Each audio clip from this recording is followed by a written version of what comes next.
I finally watched Dragon Ball DAIMA Episode 1, so here are some of my thoughts. But before we get into that, my name is Tony R. Vega. I run this YouTube channel. I talk about Dragon Ball and anime in general. If you enjoy that kind of thing, make sure to like, comment, and subscribe. So usually I do videos where I do a lot of editing and all that. And well, this one is going to be very different. I'm not really going to edit anything heavily.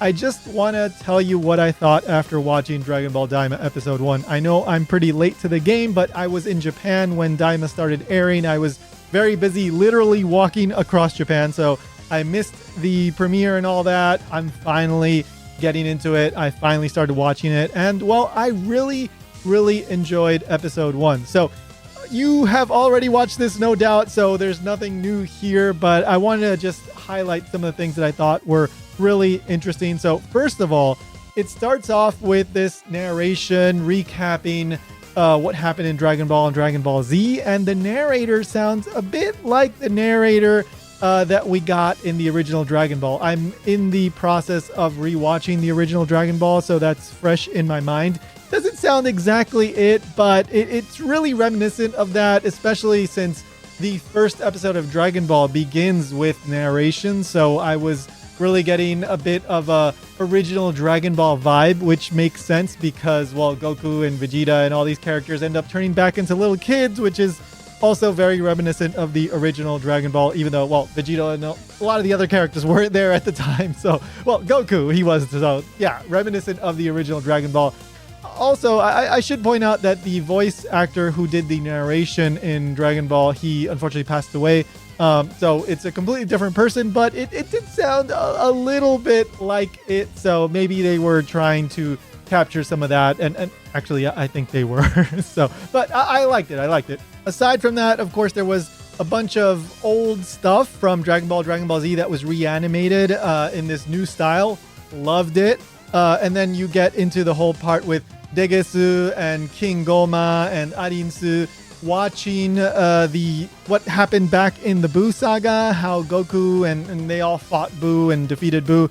That was a really interesting way to, well, make it easy for people that haven't watched Dragon Ball in a very long time to jump back on the bandwagon.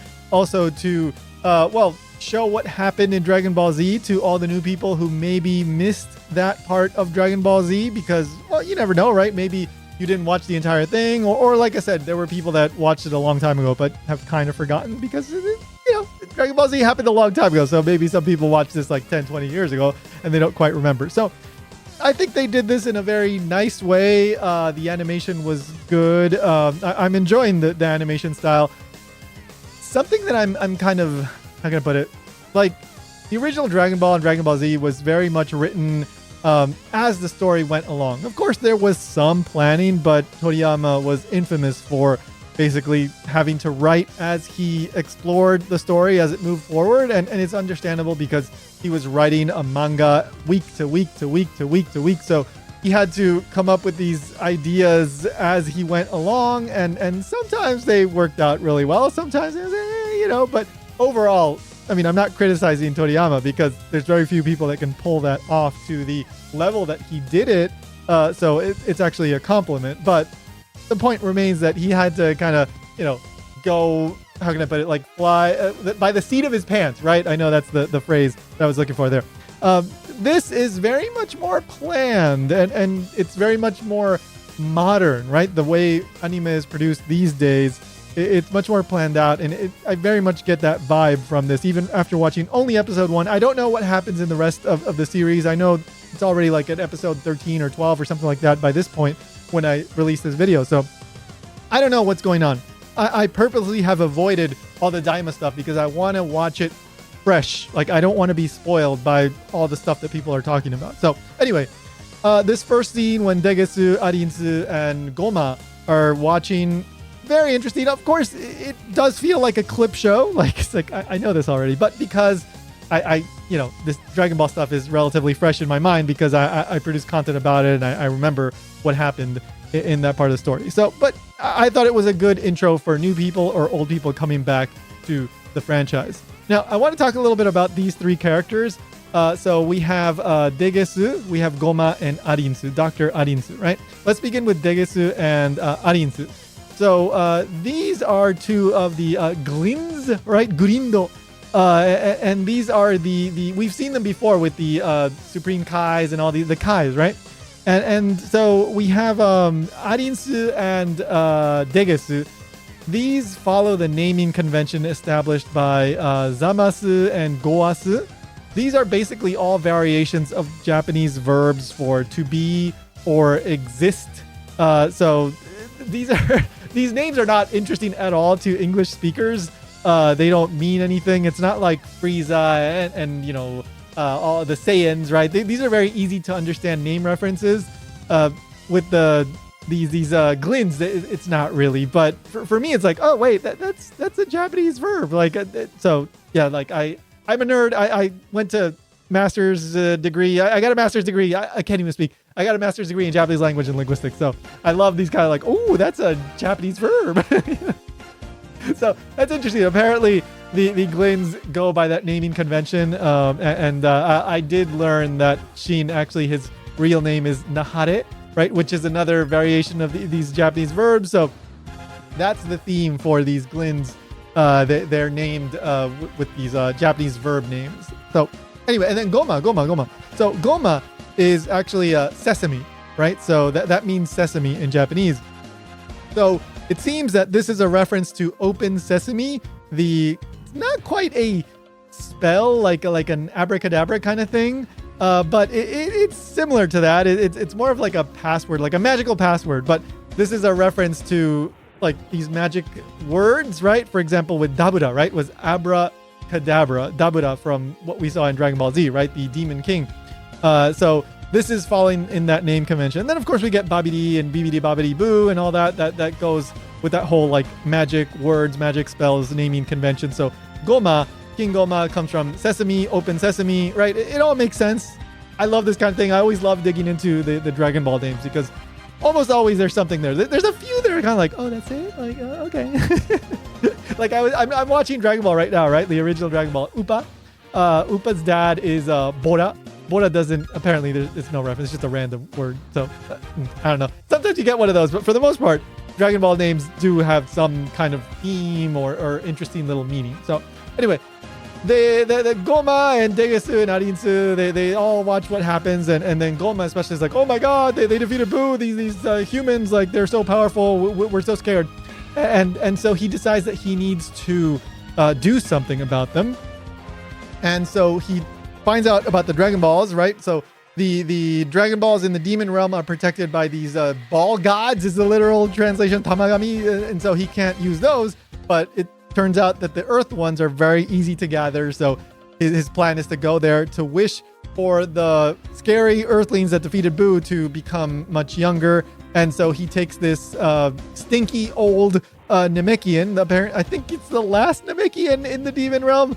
They go off to the Earth, right? And well, Dragon Ball Earth. It's not our Earth, but anyway, they go off on this journey. And I thought this part was really interesting in that they're showing the multiverse, right? They're building off what was established in Dragon Ball Super, even though this happens before Super, right? Like, because this is the Dragon Balls are still stones, so it has to take place before all the stuff that happens in Super. So this is interesting. I haven't looked deeply into this. Like I said, I've been completely just not keeping track of anything Daima related. So I don't know how this all fits into Super and all that. If they're actually trying to explain that in some way. I don't know. I'll look into this later. I want to just enjoy this series, at least the first part of it, without being spoiled. So anyway, I do like how they show traveling between the multiverse and all that. That was cool. Also, there was a nice little Easter egg hidden in the pin number that King Gomah and Degesu had to provide in order to leave the demon realm. So the pin number was 0493. And this is actually a thank you message to the fans, presumably, for all of the support and everything that the fans have done for Dragon Ball for the past 40 years. So let me break this down really quickly because it's kind of a Japanese pun sort of thing. So when you read it backwards, it starts with 3 and 9, right? So that's sankyu in Japanese, which sounds like the English word thank you. And then again, the next two numbers backwards would be 40.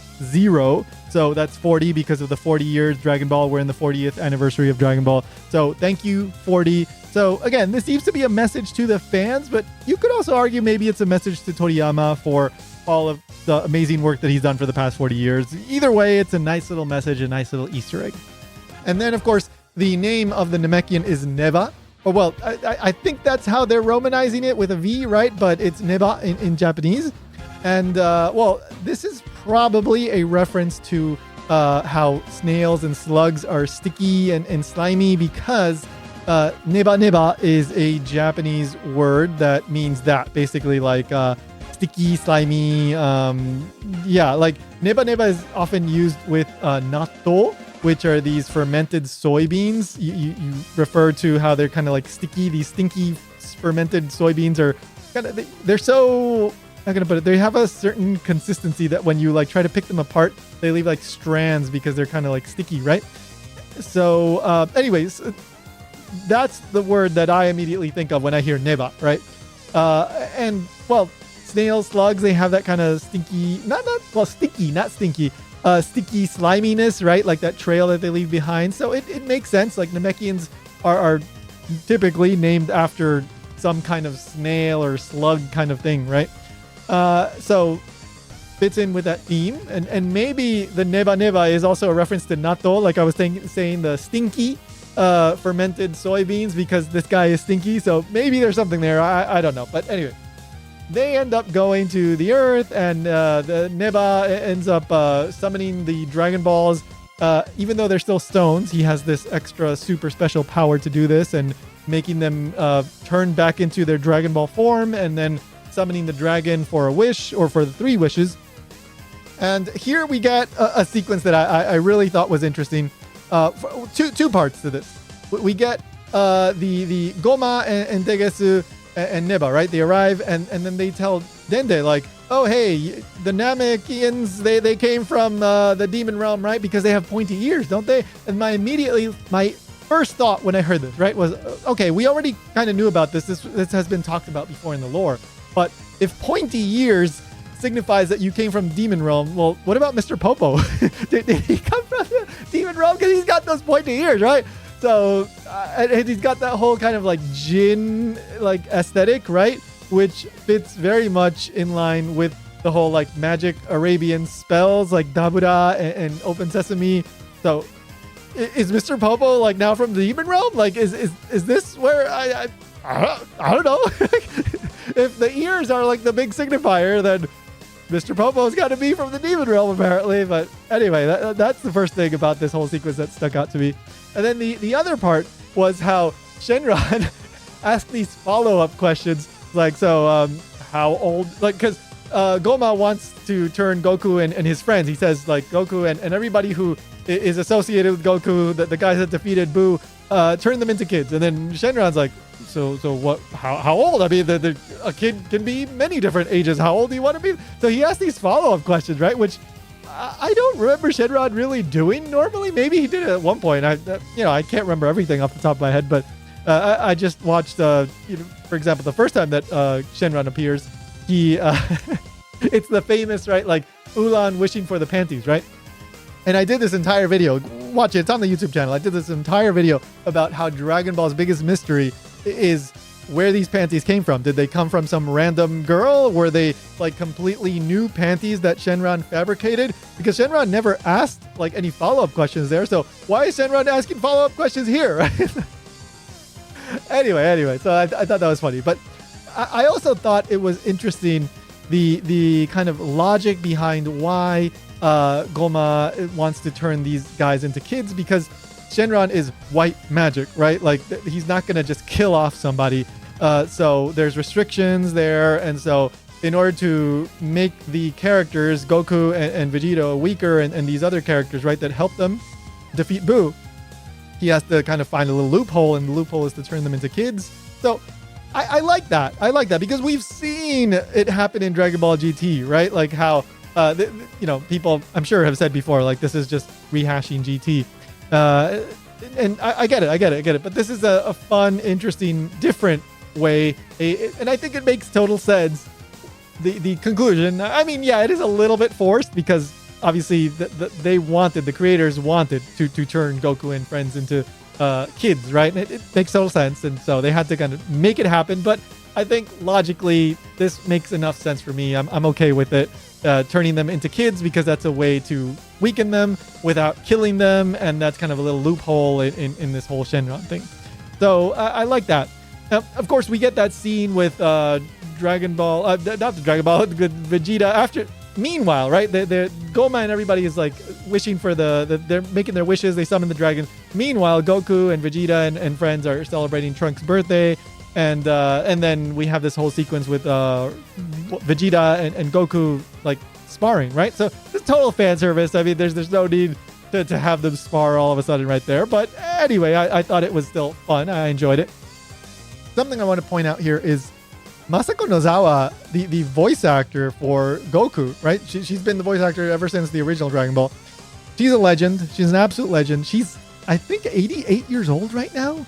And she still sounds good, right? There's many voice actors, voice actresses that once they're up there, you know, they're in 70s, 80s, they don't sound the same anymore. And granted, she doesn't sound the same, but she sounds good, right? Like one infamous example of like an older voice actor not sounding the same anymore is, you know, Marge in The Simpsons, right? Like she doesn't sound the same lately. I don't watch The Simpsons anymore, you know, for years now, but I've seen some clips and yeah, it doesn't quite sound the same. So, but Masako Nozawa, amazing. And look, at 88 years old, she was born in like 1936, if I remember correctly. She doesn't have much longer. And this is, I don't want to get like dark, but this is the reality. Like, enjoy this. I love the Japanese dub. Like, I didn't grow up with I watched some of the English, but to me, like, the Japanese dub and the Spanish dub have the strongest, like, emotional impact on me. So, I'm familiar with the English voices, but it doesn't have the same impact on me. So if you enjoy the Japanese dub, or even if you just respect the work of Masako Nozawa, enjoy this because I don't know how much longer we're going to have her in this role. For example, I think it was in 2017, the original voice actress for Bulma passed away. And she wasn't that old. She wasn't even 60 years old, if I remember correctly. So Tsuru Hiromi is her name, right? So that's after that, obviously, the voice of Bulma changed. Now, it's still very similar, but again, I'm watching the original Dragon Ball, and I heard Bulma as I was as I was watching Dragon Ball Daima episode 1, and it's different. It's very similar, but it's recognizably different. There will come a time when Masako Nozawa is no longer Goku, and I'm not looking forward to that by any means. I very much enjoy her as Goku. I think she's an absolute legend. So anyway, enjoy this. So this little sequence between them was fun and all that. Anyway, now they're going to turn into kids. They're going to turn into first graders, right? Like he wished them for the age of first graders, which is what, like 9 years old or something? Like, what's a first grader? 6, 7, 8, 9? I think it's like 9 years old. I didn't look it up. So anyway, that's basically it. And then we get the outro with the credits, right? Which is all of this like screams modern anime, right? Like this isn't the way things were done in the original Dragon Ball Z. I guess the ending song is going to be the opening song from here on out in episode 2 and episode 3. I have to say, like, it's not a bad song, but I'm not going to go as far as saying I don't like it, but it hasn't really clicked with me. I prefer like the Dragon Ball Kai songs or Genkai Toppa Survivor from, you know, Dragon Ball Super, or of course any of the Dragon Ball Z songs or the original Dragon Ball. Like just about, I think any opening song, I liked it much more than this one right now. And it's a very different kind of style. It's not that like, yeah, like pump you up kind of thing. It's got a very different vibe, but I'm sure it'll grow on me. Anyway, we'll see. I assume there will be an opening in episode 2, and I look forward to seeing the proper opening for Daima. So that's my thoughts on episode 1. Let me know what you think. Overall, I really enjoyed it. I like the approach that they took. I'm very curious to see where things go. I'm not like don't turn Goku into Kid again. Like, I'm open to this. I think they set things up in a very interesting way. They're exploring this aspect of the Dragon Ball universe, the demon realm, that we've been curious about, that has been alluded to for years and years and years and years and years now. And we've all been wanting to know more about this. So I'm eager to learn more about it. I really like when they explore things they add to the lore rather than like revisiting the same thing again and again and again. It's like another Super Saiyan, another Super Saiyan. Don't get me wrong. I like it's fun to see more like, oh, now they have like, I don't know, blue and red and pink hair and all that. It's fun. But I'd rather get some new lore and something that's a little bit more thought out in terms of like adding to the overall universe, right? So I'm looking forward to episode 2. Let me know. Do you want me to keep doing these kind of very loose breakdown reviews? Okay, if I'm going to make a review, I guess I got to give a rating. So on a scale of 1 to 10, I'll give this I want to say 8, 7, 8, 8. I'm going to say 8. I'm going to say 8. All right. So we'll see. We'll see where it goes from here. I'm going to say 8. Like, I wasn't like, oh my God, this is the best thing ever, but I'm very happy with what I got. And it could go 7, but I'm just going to go 8. I'm going to just ride the positive vibes here, and I'm going to say 8. So again, leave me a comment. What did you think? Did I miss anything? Should I don't know, do more of these? Drop me a comment. Don't forget to subscribe because I got more videos coming on Dragon Ball and other stuff. I'm like moving stuff around in my background here. I'm trying to make things look nicer. And as you can see, there's some Dragon Ball figures. I'm putting more stuff up. I'm making this look a little bit better. What do you think? All right. See you in the next one.